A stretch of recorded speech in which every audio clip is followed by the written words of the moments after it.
आजु लगन शुभ दिन हो चंदा मामा उगब कि ना हो।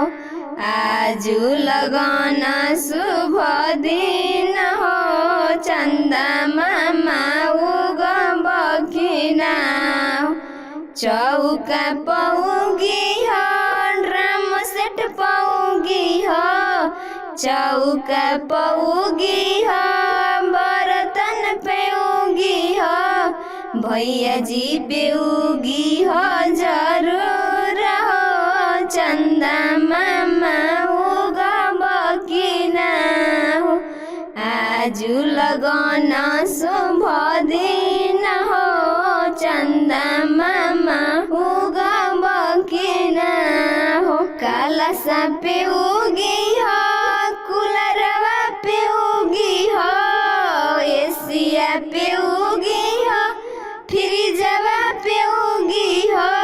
भैया जी पौगी हो जरूर हो चंदा मामा उगब कि ना हो।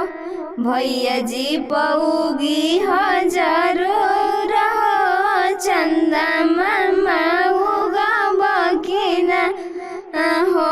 सेटवा पेउगी हो फलवा पौगी हो। सेटवा पौगी हो फलवा पौगी हो। बोल्टी सेट पेउगी हो जरूर हो चंदा मामा उगब कि ना हो।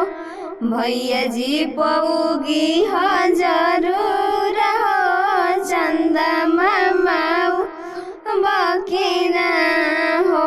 आजु लगन शुभ दिन हो चंदा मामा उगब कि ना हो।